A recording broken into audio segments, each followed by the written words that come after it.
오늘 우리에게 주신 하나님의 말씀은 마가복음 3장 13절에서 19절까지 말씀입니다.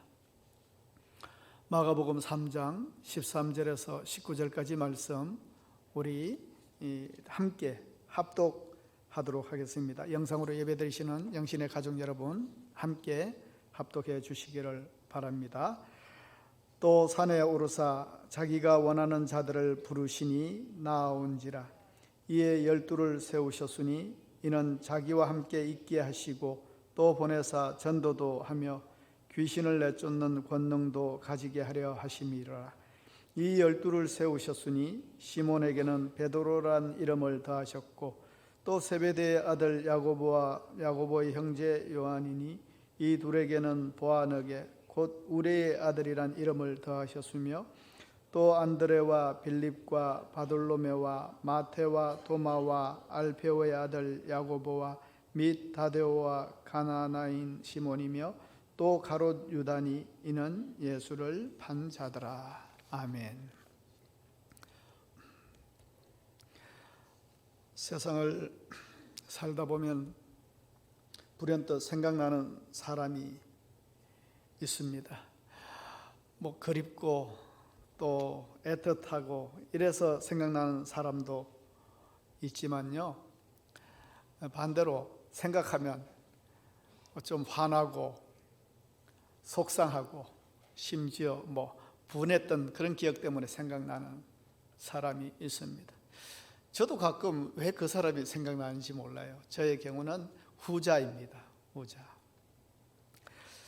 좀 오래된 일이지만은 어느 공공기관에서 상담을 하다가 직원의 말투와 자세와 태도에 참 기분 나쁜 기억이 있습니다. 왜 이렇게밖에 응대하지 못할까? 예? 아직도 그런 좀 소양이 부족한 그런 공직에 있는 사람들, 또 회사에 있는 사람들이 있는 것 같아요. 그 당시는 저는 좀 어뢰 입장에 있었기 때문에 거기에 대해서 좀 세게 나가지 못했던 것 같아요. 그러면서 생각했습니다. 참 이 사람이 이 좋은 직장에 들어온다고 참 고생했겠는데 시험 친다고 고생도 했겠고 열심히 이 좋은 직장 들어왔으니까 모든 걸 다 잃었을 것 같지 않습니까? 그런데 이 회사는 이 사람으로 인해서 참 마이너스다. 참 손해를 보고 있다. 심지어 이 사람 때문에 이 사람은 이 회사에 이 조직에 재앙이다. 이런 생각이 들더라고요. 예. 여러분, 제가 그 당시에 그쪽에 좀 그 사람 그 직장의 상급자라든지 CEO를 제가 알지도 못하기 때문에 만약에 알았다면 제가 한번 이야기했을 거예요. 지금 관리 좀 잘해야 되겠다. 큰일 나겠다. 그리고 또 한편 생각하는 것은 그때 왜 내가 그냥 따끔하게 한마디 하지 못했을까? 그랬으면 이 사람이 다른 사람에게 이렇게 실수하지는 않았을 텐데 하는 그런 후회가 있었습니다. 이처럼 한 사람이 얼마나 그 집단에 복이 되기도 하고 또 재앙이 되기도 하겠구나. 그 한 사람이 말입니다. 그 단체를, 그 조직을, 그 회사를 아주 먹칠을 하는 그런 일을 어떤 한 사람이 할 수 있겠더라고요. 그래서 참 한 사람이 소중하다, 귀하다는 생각을 했습니다. 여러분, 사람이 경쟁적인 시대를 우리는 살아가고 있습니다. 그래서 기업들은 인재 전쟁을 치르고 있습니다. 기업들은 기업의 최대 경쟁력을 사람이라고 확신하고 있습니다. 전에는 기업은 공장이 있어야 되고 또 기술이 있어야 되고 건물이 있어야 되고 자본이 있어야 되고 그런 것들을 중요하게 생각했습니다. 기업을 발전시키려 하려면은 그런 것들이 넉넉하고 충분해야 된다고 생각을 했지만, 지금은 인적 자원이 기업의 핵심적인 경쟁 요소로 중요하게 인식하게 되었습니다. 그래서 각 기업들은 막 국내를 막론하고 귀한 인재를 확보하기 위해서 여러 가지 전략을 실시하고 있습니다. 실제 인재 전쟁이라는 책도 있더라고요. 그 책에 보니까 이런 말이 있었습니다. 성공하는 기업을 연구하는 학자들은 전략, 기술, 시스템 등이 탁월했느냐에 따라서 많은 관심을 기울인 것 같지만, 사실상 이것보다 더 선결되어야 하는 것은 사람이다. 그렇지 않습니까? 전략 중요합니다. 기술 중요합니다. 시스템 중요합니다. 그러나 전략도 사람이 세우는 것이고요, 그 전략을 실행하는 것도 사람입니다. 기술과 또 시스템도 마찬가지입니다.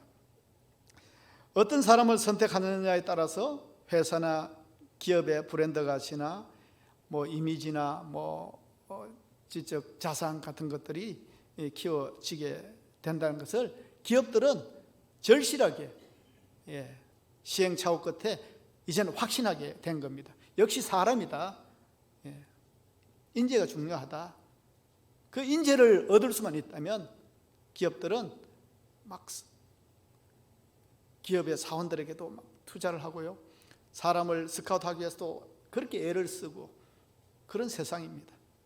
우리가 잘 아는 기업 중에 마이크로소프트, 그 MS사, 세계적인 초인류 기업 아닙니까? 이 회사는 1년에 이 회사를 들어가기 위해서 지원하는 사람들이 이력서가 22여만 통 들어온다고 합니다. 그러니까 20만 명 정도가 한 해에 그 회사 들어가고 싶다는 거예요. 그런데 이 회사는 그 이력서를 통해서 뽑는 사람은 20-30%밖에 안 되고요, 나머지 그러면 어떻게 뽑아요? 300명으로 구성된 인력 발굴팀이 있다는 겁니다. 그것을 이름을 캔디데이트 제너레이터라고 한다는데, 이 인재 발굴팀이 자체적으로 조사하고 발로 뛰어다니면서 사람을 찾아내는 겁니다. 만약 정말 이 사람이 우리 회사에 필요해요. 그런데 이 사람이 그 회사에 무슨 의리가 있는지, 나는 이 회사를 평생 직장으로 난 다짐했습니다. 아무리 연봉 많이 주고 좋은 조건 대우해도 나는 안 옮깁니다. 이러면 어떡하겠어요? 그런데 지금은 마이크로소프트의 빌 게이츠 회장이 은퇴를 했지만은 그 당시에 정말 탐나는 사람, 그 사람이 있는데 이 사람이 안 오겠다는 거예요. 이 사람이 좋아하는 채식주의자인 걸 알고 자기 밭에 갖고 와서 대접하기도 하고 전용기를 보내서 모셔오려고도 하고 그렇게 애를 썼는데도 안 오겠다는 거예요. 그러니까 이 빌 게이츠가 어떻게 한 줄 압니까? 그 사람이 다니는 회사를 사버렸어요. 그러니까 어떡합니까? 내 사람 된 거죠. 뭘 얘기하는 겁니까? 정말 필요한 인재라면 이렇게까지 세상은 공을 들인다는 겁니다. 참 세상에 이런데 교회를 한번 생각해 보니까요, 참 교회는 이런 쪽이 약한 것 같아요. 제가 어느 교회에 있을 때 참 이 사람 참 찬양도 잘하고 행정 능력도 있고 정말 인간성도 좋고 너무 좋은 사람이에요. 이 사람 나하고 같이 교회를 섬겼으면 좋겠다 싶어서 이 사람 데려오고 싶었어요. 스카우트하고 싶어서요. 그래서 교회에 이야기를 하고 했는데 교회에서 반응은 뭐냐 하면은, 아니 사람을 뽑는다고 공고만 해도 서로 들어오겠다고 줄을 서는데 왜 이 사람 집 주면서 차 주면서 이렇게 뽑아야 되냐는 겁니다. 이 사람은 참 탁월하고 정말 탐나는 사람이었는데, 욕심나는 사람이었는데, 이 사람은 또 경제적으로 약해가지고요, 그냥 이렇게 사택을 좀 제공받아야 올 수 있는 그런 입장이었습니다. 그런데 그 비싼 그 동네에 제가 있던 데서는 사택을 제공하지 않았거든요. 그래서 이 사람 데려오기 위해서 사택 좀 제공합시다 이렇게 그렇게 건의했는데 안 되더라고요. 그래서 놓쳐버렸어요. 그래서 참 속상하더라고요. 예. 이래도 교회가 정 발전하기 위해서 이렇게까지 애쓸 수 있어야 되는데, 그런데 조금 안이했던 것 같아요. 가만히 있어도 줄 서는데, 가만히 있어도 서로 오겠다 하는데, 물론 많이 오겠죠. 그러나 정말 탁월한 인재는 한정적이지 않겠습니까? 검증된 사람인데, 예? 데려오고 싶던데 그게 안 되더라고요. 여러분, 그러나 기업은요, 사원을 건 인재를 뽑기 위해서 얼마나 사람에게 투자하는지 모릅니다. 정경련이 삼성전자, LG전자, SK텔레콤, 현대자동차, 우리나라의 굴지의 기업들 인사 담당을 상대로 해서 기업이 원하는 인재상을 조사한 적이 있었다고 합니다. 주요 요건의 공통점은 4가지였습니다. 어느 기업이든지 원하는 것은 첫 번째 개인 역량, 둘째 국제 감각, 세 번째 원만한 대인관계, 올바른 가치관, 이런 거였습니다. 경제학자들도 핵심 인재의 특성을 전문 능력, 변화주도 역량, 도덕성, 인간미를 기준으로 인재를 뽑으려고 합니다. 그러나 기업들이 원하는 인재상은요, 물론 이 사람 인간성 좋아야 됩니다, 도덕적이어야 됩니다, 깨끗해야 됩니다, 이런 조건들이 붙긴 하지만은, 그러나 그 모든 조건도 뒤로 양보되는 게 뭐냐 하면은 어떤 사람의 개인 역량, 탁월한 능력, 이것 앞에서는 조금 사람이 좀 섞이지 못해도, 좀 인간성이 좀 부족해도 개인 역량만 또 확실하면, 그러면은 또 이렇게 받아들이는 경향입니다. 사람을 그렇게 중요시하지만은 사실은 그 사람의 그 인간적인 품성도 중요하게 따지지만은 아직도 인재를 참 중요하다고 생각하면서도 그 됨됨이보다는 개인 역량을 좀 선호하는 경향이 아직까지는 있습니다. 그러면요, 예수님은 어떻게 사람을 뽑으시는가? 예수님의 선택 기준은 무엇인가? 예수님도 새로운 세상, 복음으로 통치하는 하나님의 나라를 이 땅에 건설하기 위해서 함께 일할 사람들이 필요하셨습니다. 예수님은 이 땅에서 공생애만 이렇게 함께 하시잖아요. 나머지는 누가 해야 됩니까? 사람이 해야 됩니다. 우리가 해야 됩니다. 그래서 예수님은 사람을 뽑으시는 겁니다. 오늘 말씀이 사람 뽑으시는 내용입니다. 그런데 예수님이 함께 일할 인재를 뽑을 때 그저 적당히 뽑은 것이 아닙니다. 제자를 뽑기 전에 뭘 하셨습니까? 오늘 구절에는 자세히 나오진 않는데, 이 말씀의 병행 구절인 누가복음 6장 12절에 보시면 예수님께서 산에 기도하러 올라가셨고, 기도하신 뒤에 제자들을 나오게 하시고 뽑으셨다는 그런 내용이 있습니다. 예수님은 늘 기도하셨지만 특별히 중요한 일을 두고서는 꼭 기도하셨습니다. 공생애를 시작하시기 전에 40일 금식 기도를 하셨고요. 또 십자가에 달리시기 전에도 밤이 맞도록 땀방울이 빗방울이 될 정도로 기도드렸고요. 제자를 뽑을 때도 마찬가지였습니다. 예수님이 생각나는 대로 사람 뽑은 거 아닙니다. 밤새워 기도하고 신중하게 인재를 뽑았습니다. 그래서 뽑힌 사람들이 12 제자입니다. 그런데 좀 의아해요. 우리가 그 12 제자를 잘 알지 않습니까? 면면을 보면은 좀 부족해요. 좀 너무 평범해요. 어떻게 보면은 조금 평균 이하일 수도 있습니다. 예수님께서 중요하게 쓰시려고 하면은 요즘 기업들처럼 조건에 맞는 인재를 불러야 되지 않겠습니까? 그 당시에 왜 인재가 없었겠습니까? 예수님이 이제 사역하시기 위해서는 뭔가 좀 일을 많이 하시고 지역을 확장하시려 그러면은 외국어 능력도 되는, 그죠? 헬라어도 되고 또 로마의 말도 할 줄 알고 이런 좀 언어도 되고 또 많은 사람들에게 성경을 이야기하려면 성경 지식도 좀 있어야 될 것 같고 랍비 훈련도 좀 받았으면 더 좋았겠고 또 전도하고 복음 사역하려면 돈 필요하잖아요. 그래서 좀 능력 있는 좀 그런 재정 능력이 있는 그런 사람도 좀 뽑았을 것 같고 한데, 그런데 오늘 말씀해 보면 제자들을 뽑는 조건은 딱 하나밖에 나오지 않습니다. 그것은 뭐냐 하면 13절 보십시오. 또 산에 오르사 자기가 원하는 자를 부르시니 나온지라.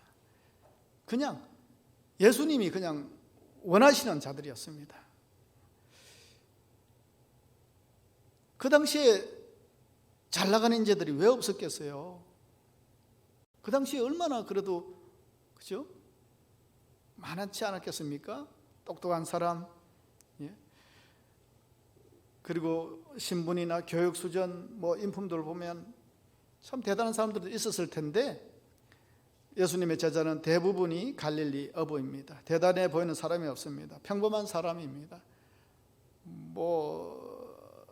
스님 제자라고 할 수 있는 베드로는 혈기가 많은 성격이 불같은 다혈질의 사람이었고, 이 야고보와 요한은 지고는 못 사는, 오늘 말씀이 뭡니까?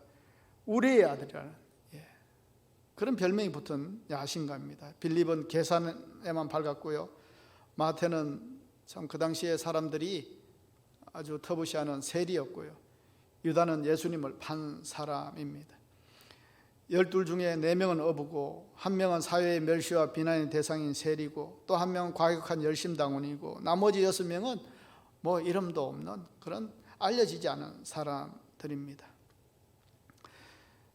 그런데 이들이 선택된 것은 그냥 예수님이 선택했기 때문에 그렇습니다. 그런데 예수님이 또 영안이 부족해서 또 사람 보는 눈이 약해서 이 사람들을 뽑으셨겠습니까? 여러분, 그런데 그들이 뽑힌 것은 그들의 조건에 있는 것이 아니었습니다. 예수님의 은혜에 있었습니다. 예수님이 부르셨고 예수님이 뽑으셨습니다. 여러분, 우리가 교회 생활을 해요. 내가 이것도 안 되고 저것도 안 되고 들어보니까 교회 가면은 마음도 편하다 그러고 또 복도 받는다 그러고 일도 잘 풀린다 그러고 이렇게 얘기해서 교회나 가볼까 해서 내가 왔다 생각하지만 아닙니다. 세상에 보십시오. 아무리 전화도 예하면서 안 온 사람, 그러나 안 올 것 같은 사람이 또 온 사람도 있고 보면요, 하나님이 부르셨습니다. 하나님이 초대하셨습니다. 우리가 예수님의 제자로 선택받아 살아가고 있다면 그것은 주님의 큰 은혜 가운데에 살아가고 있는 겁니다. 쉽게 이 자리에 앉아 있는 것, 또 영상을 통해서 예배 드리시는 것을 너무 쉽게 생각하지 마십시오. 하나님의 은혜가 아니었으면 이런 일이 일어날 수가 없습니다. 요한복음 15장 16절에서 예수님이 분명히 말씀하십니다. 너희가 나를 택한 것이 아니요 내가 너희를 택하여 세웠나니 이는 너희로 가서 열매를 맺게 하고 또 너희 열매가 항상 있게 하여 내 이름으로 아버지께 무엇을 구하든지 다 받게 하려 함이라. 너희들이 날 택한 것 같지만 아니야. 내가 너희 택해서 너희의 신음소리도 알고 너희 행편과 처지도 알고 너희들이 어떻게 쓰임받아서 어떻게 될지를 내가 알기 때문에 내가 너희들을 불렀어. 그럼 뭡니까? 우리는 주님께 선택받은 사람입니다. 얼마나 감사해야 되는 사람인지 모릅니다. 그래서 우리는 뭐예요? 예수님이 다 아시고 나를 받아주셨습니다. 회사 지원해서 대학 지원해서 내가 선택받지는 못했어도 내가 주님의 제자로 살아가고 있다면, 선택받고 살고 있다면 나머지는 우리 주님이 책임져 주신다는 말 아닙니까? 얼마나 감사한 것입니까? 그러면 제자들이 정말 아무것도 준비되지 않은 사람들이었는가? 그런데 딱 하나 잘하는 거 있었습니다. 제자들은요, 이렇게 해도 부족하고 저렇게 해도 부족한데 이 제자들이 잘한 거 하나는 뭐냐 하면 순종을 잘한다는 거. 순종하며 나왔다는 거. 주님이 부르시니 감사하면서 나왔다는 겁니다. 이게 정말 잘한 겁니다. 오늘날도 하나님께서 시대마다 인재를 사용하십니다. 그러나 하나님께서 세상의 미련한 것들을 택하사 지혜 있는 것들을 부끄럽게 하려 하시고, 세상의 약한 것들을 택하사 강한 것들을 부끄럽게 하려 하시며, 하나님께서 세상의 천한 것들과 멸시받는 것들과 없는 것들을 택하사 있는 것들을 폐하려 하시나니 이는 아무 육체도 하나님 앞에서 자랑하지 못하게 하려 하심이라. 하나님이 세우시는 그 인물들은 미련할 수 있습니다. 약해 보일 수 있습니다. 천해 보일 수 있습니다. 멸시받는 사람들일 수 있습니다.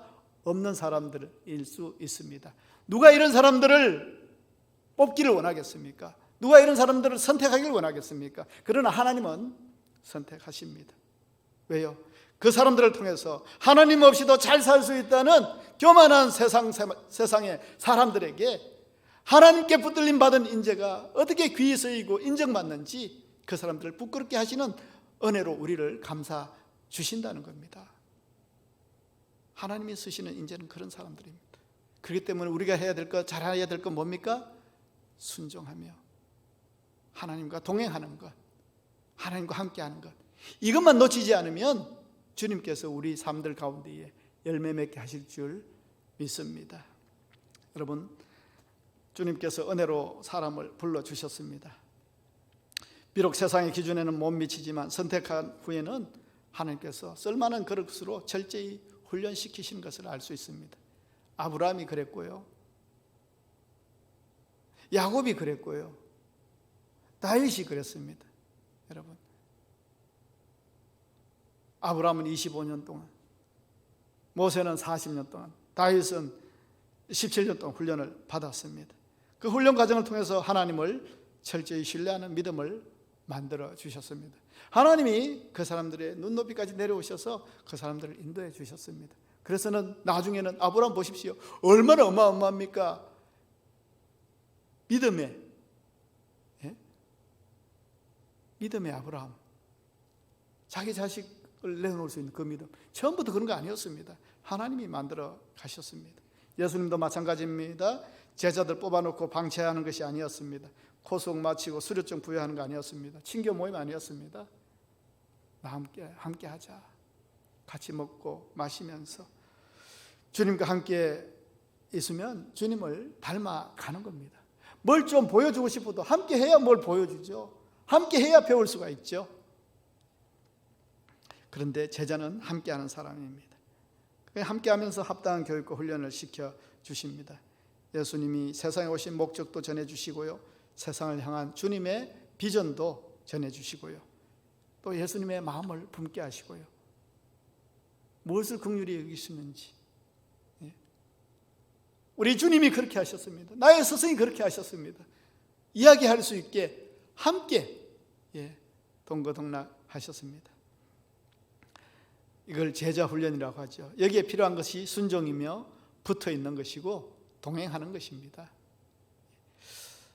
오늘날도 만왕의 왕께서 구세주이신 예수님이 우리와 함께 있기를 원하십니다. 친교하기를 원하십니다. 인격적인 교제를 원하십니다. 사귐의 대상이 되고 같이 있고 싶어서 우리를 부르셨습니다. 이렇게 함께 해야 하늘나라의 인재가 되는 겁니다. 여러분, 우리가 주님의 인재가 되고 주님의 청지기가 되고 주님과 교제하기 위해서 주님을 좀 억지로 생각하려고 하는 것이 아니라 함께 해야 자연스럽게 동행하게 되고 주님의 마음을 알게 되고 본받지 않겠습니까? 고린도전서 1장 9절에 바울은 아주 놀라운 고백을 합니다. 너희를 불러 그의 아들 예수 그리스도 우리 주를 더불어 교제하게 하시는 하나님은 미쁘시도다. 우리 주와 더불어 교제하게 하시는 하나님은 미쁘시도다. 그 교제 가운데에 하나님과 함께하는 계기가 되고 인재로 만들어지는 과정이 생기기 때문에 우리를 불러서 그의 아들 예수 그리스도 우리 주와 더불어 교제하게 하시는 하나님이시라는 겁니다. 주님께서 선택받을 수 없는 나를 선택하셨습니다. 사랑받을 수 없는 나를 사랑해 주셨습니다. 내가 선택한 건 아닙니다. 주님께서 선택해 주셨습니다. 그 감사로 살아가야 되겠습니다. 그리고 즉각적인 그 순종으로 주님과 함께 해야 되겠습니다. 순종하는 이들을 주님은 제자로 부르신 겁니다. 예수님을 따르던 사람들은 크게 두 부류입니다. 대다수는 무리였고요, 그리고 제자입니다. 그 제자는 뭐고 무리는 뭡니까? 무리 중에서도 예수님 따른 사람 많습니다. 예수님 따른 사람 많았습니다. 나이나 외모나 학벌이나 출신이나 능력이나 이런 것으로 어떤 사람은 제자, 어떤 사람은 무리, 이렇게 나누지 않았습니다. 그 차이는 그 사람들의 중심에 의해서 나누어지는 겁니다. 무리는요, 자기의 필요를 얻기 위해서 예수님께 나온 사람입니다. 5병이어 기적의 떡을 먹은 무리가 5,000명이나 됩니다. 다음 날 또 떡을 먹으려고 나갔는데 예수님은 떡은 안 주시고 어려운 말씀을 하세요. 무리가 어떤 반응을 보였을까요?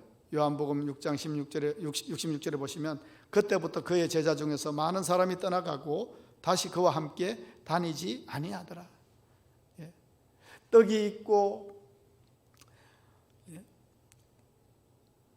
그 물고기가 있을 때는 사람들이 그렇게 모이고 예수님을 아주 추대하고 막 이렇게 했는데, 또 그걸 주시려나 하고 모였는데 아유 설교만 하시고 하늘나라가 어떻고 이런 얘기만 하시니까, 그런데 떡은 안 주시니까 그들이 떠나갔다고 했습니다. 예수님이 얼마나 마음이 아프셨을까요? 나한테서 떡만 바라는구나 생각하시지 않았겠어요? 그래서 그들이 떠났습니다. 왜 떠납니까? 그들이 원하는 것이 더 이상 주님께 있지 않기 때문에 그렇습니다. 교회를 왜 떠납니까? 그 이유 중에는 교회에서 더 이상 원하는 것이 나오지 않기 때문에 그렇습니다. 그 원하는 것이 세상 속에 있습니다. 주님의 교제보다 그들이 원하는 것을 찾아서 떠납니다. 성공은 친구를 만들고 역경은 친구를 시험한다는 말이 있습니다. 내가 괜찮고 위치에 있고 잘 될 때는 찾아서 옵니다. 그런 경험들 많이 해보셨죠? 아주 서로 만나려고도 하기도 합니다. 그런데 내가 역경에 있고 내가 어떻게 얘기할까요? 은퇴하고 나락으로 떨어지고 이런 또 힘든 경우를 당하면 그때서야 많은 것들이 나를 떠납니다. 그런데 나에게 다가오는 친구가 있다면 그 사람은 진짜 친구겠지요. 여러분, 풍요 속에서 친구들이 나를 알게 되고 역경 속에서 내가 친구를 알게 된다는 말도 있습니다. 역경 속에서 내가 진정한 친구가 누구인지 그때서야 알게 된다는 겁니다. 그런 친구 있으면 여러분 잘 아세요. 잘해주세요. 그 사람이 힘들 때도 도움이 되어주고 어깨를 빌려주고 기댈 가슴을 빌려주시기를 바랍니다. 그런 사람이 소중한 사람입니다. 예수님에게는 그런 사람이 누구였느냐 하면 제자였습니다. 제자도 떠났죠. 예수님 십자가에 달리셨을 때 떠났죠. 그러나 여러분 아십니까? 결국 남아 있었습니다. 또 십자가 부활하신 뒤에 예수님이 찾으신 사람들도 제자들입니다. 예수님은 무리와 일하지 않으셨습니다. 제자들과 일하셨습니다. 함께 해줬기 때문에요. 많은 것을 포기하고 주님과 함께 했던 사람이기 때문에 그렇습니다. 제자들은 예수 중심적으로 행동하는 사람들입니다. 잠시 흔들릴 때도 있고 갈등할 때도 있습니다. 그러나 결국 함께 갑니다. 그게 제자입니다. 여러분들의 모습은 어떻습니까? 성경에 나오는 허다한 무리, 군중, 이런 쪽에 팬 이런 쪽에 속하는 우리의 모습인지, 아니면 정말 제자로 살아가는 모습인지 여러분 한번 돌아봐야 됩니다. 세상은 사람이 기업의 가장 소중한 자산이며 원동력이라고 생각하고 있습니다. 한마디로 사람이 그 기업의 미래다 이렇게 확신하고 있습니다.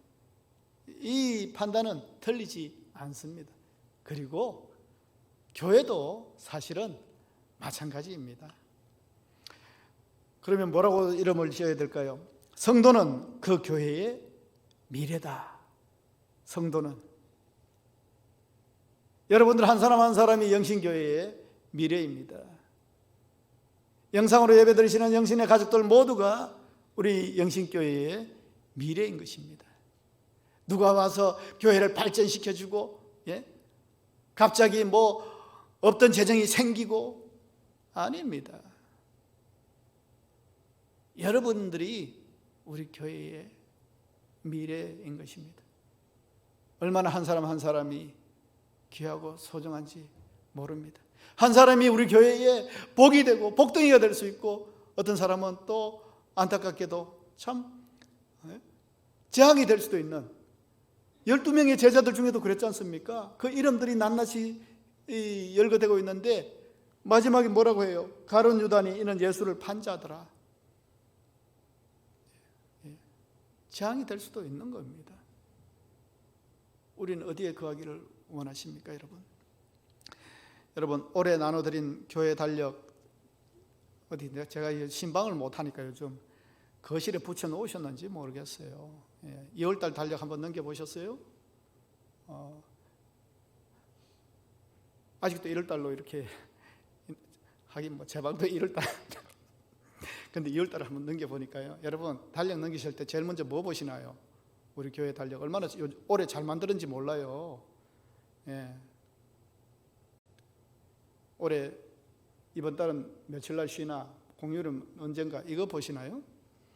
거기 보시면 좋은 문구가 있어요. 이런 내용이 있더라고요. 2월 달에는 달력을 한번 보여줬으면 좋겠는데, 오늘 가사 한번 보세요. 이렇게 적혀 있어요. 그리스도인이란 이라가 아니고 그리스도인이란 안으로는 그리스도를 모신 사람이며 밖으로는 그리스도를 닮은 사람이다. 그래서 그리스도인의 말에는 그리스도의 품격이 묻어나야 하며 그리스도인의 행동에는 그리스도의 사랑이 흘러 넘쳐야 하고 그리스도인이 머문 자리에는 그리스도의 향기가 남아 있어야 합니다. 이런 내용이 있습니다. 여러분, 이런 사람이 하늘나라의 인재입니다. 우리 누구나 하나님 나라의 인재가 될 수 있습니다. 예수님을 최고 경영자라고 표현한 책이 있어요. 최고 경영자 예수. 이 책에서는요, 어떻게 예수님은 12명의 직원으로 세상을 바꿨느냐, 그렇게 질문하고 있습니다. 예수님은 평범한 갈릴리 어부 출신의 제자들을 타고난 리더로 변화시켜서 세상을 변화시킨 그런 경영자였다, 이렇게 평가를 하겠더라고요. 여러분, 제자들은 인재가 아니었습니다. 어떻게 인재가 됐습니까?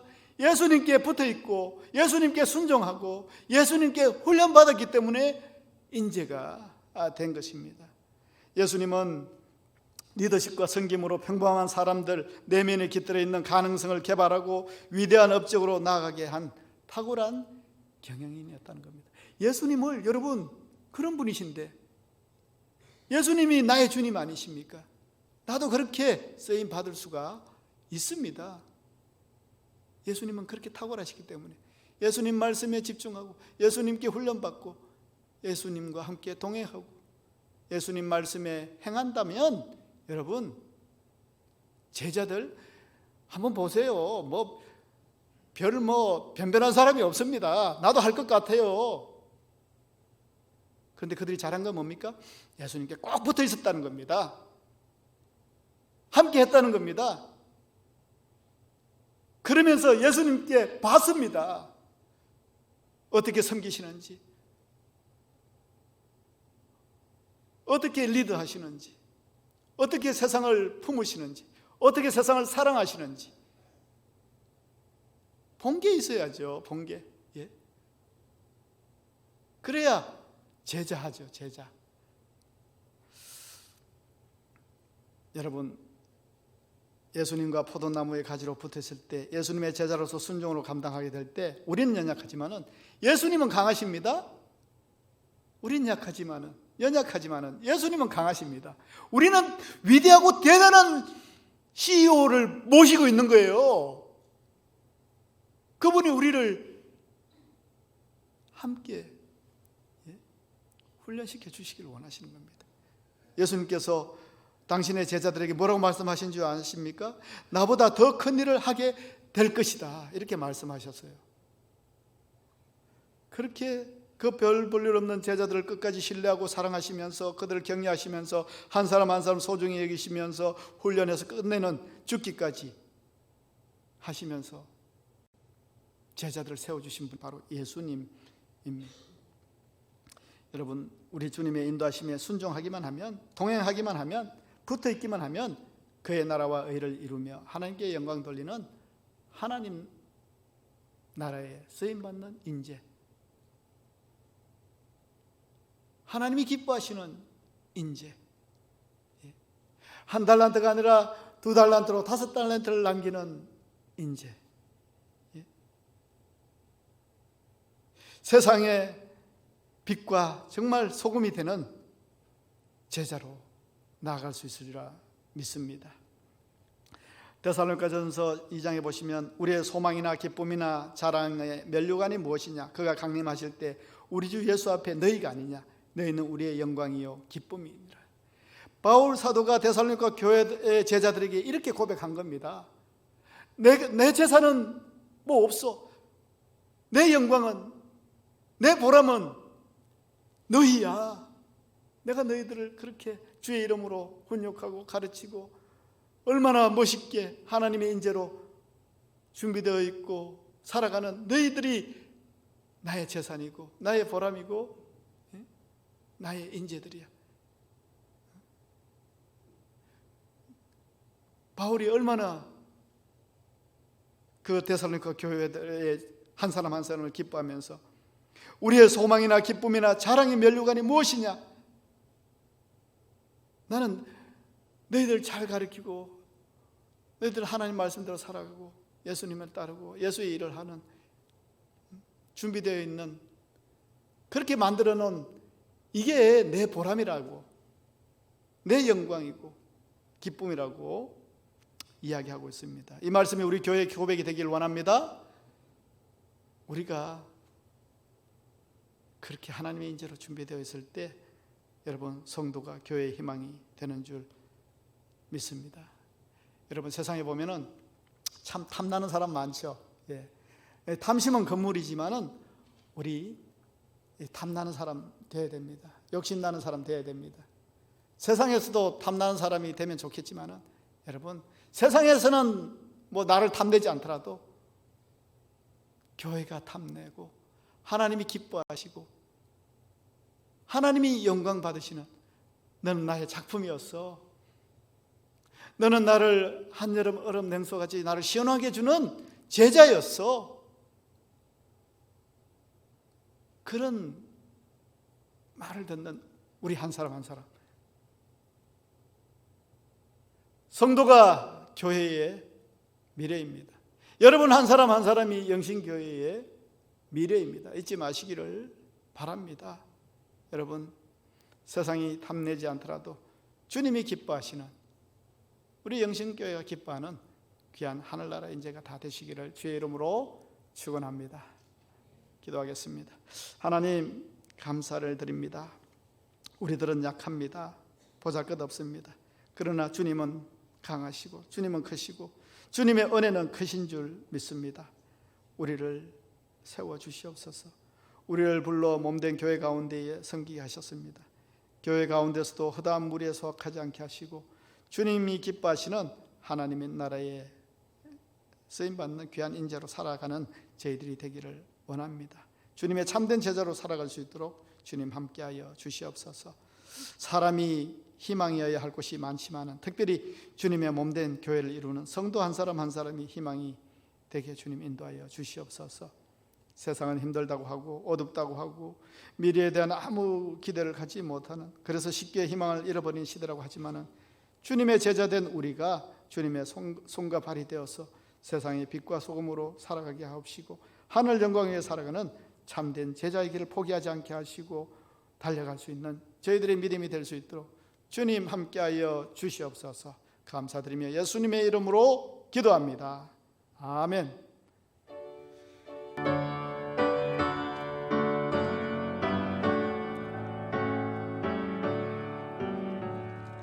세상이 깜깜하여서 잠빛이 없었더니 빛나는 영광 나타나 온 세상 빛이었네.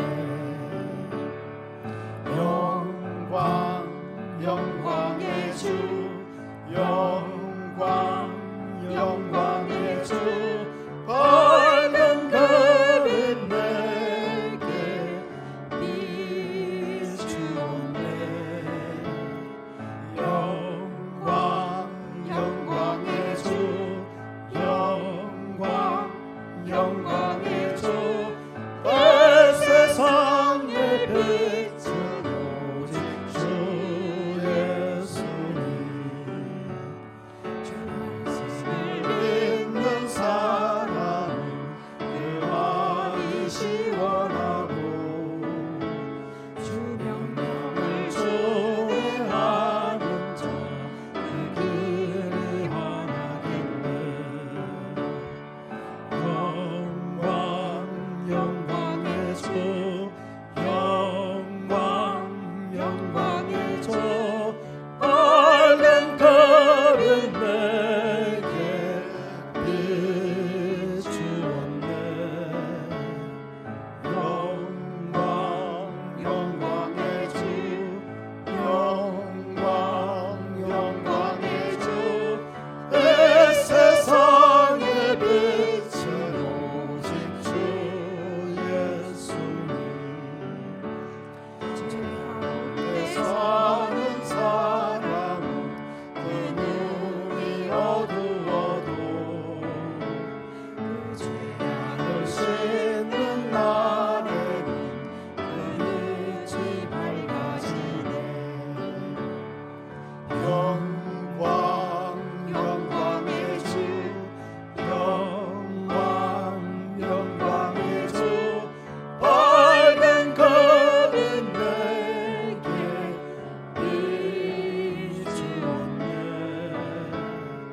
영광 영광의 주, 영광 영광의 주, 이 세상의 빛은 오직 주 예수님. 하나님 아버지 감사합니다. 복된 주일 나올 때에 하나님께서 우리에게 주신 은혜를 감사하는 마음으로 드려지는 예물 주님께서 험량하여 주시고 하늘에 복을 주시고 충만케 하시는 은혜로 나아가는 귀한 헌금이 될 수 있도록 주님 인쳐 주시옵소서.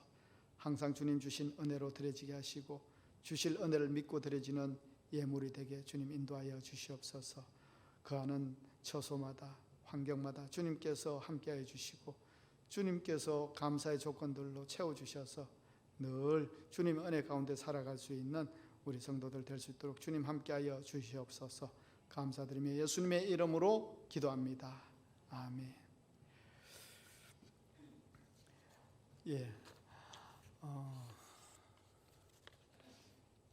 빨리 교회 모든 예배가 정상으로 시작될 수 있도록 위해서 기도해 주시고 우리 조금만 더 조심하고 참으면서 마음껏 찬양하려고 예배하는 그날을 위해서 함께 기도하며 나아가는 우리들이 되었으면 좋겠습니다. 자, 우리 서로 인사하겠습니다. 사랑하고 축복합니다. 건강하십시오. 예배 후에 2020년 결산, 2021년 예산을 위한 재직회를 가지도록 하겠습니다. 다 같이 일어나셔서 635장 찬양하겠습니다.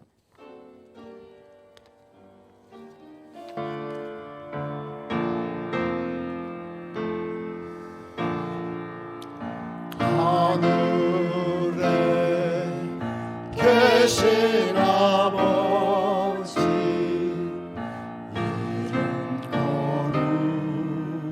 거룩하사 주님 나라 행하시고 뜻이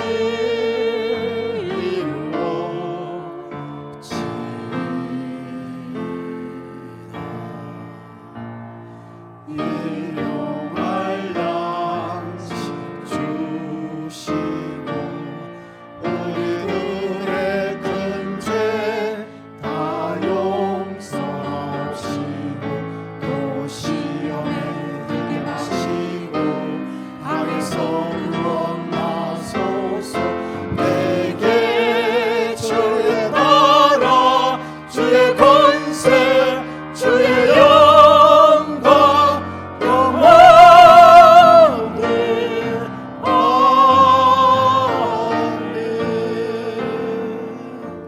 아멘. 이제는 우리 주 예수 그리스도의 은혜와 하나님 아버지의 크신 사랑과 성령의 감동하시며 감화하시며 또한 역사하심이 순종과 동행으로 주님의 제자로서의 삶을 살아가며 하늘 영광 위에 좋은 사람으로 이 땅에서 소금과 빛의 삶을 살기를 다짐하는 이 시간 예배한 성도들 위해 지금부터 영까지 함께 하시기를 간절히 축원하옵나이다.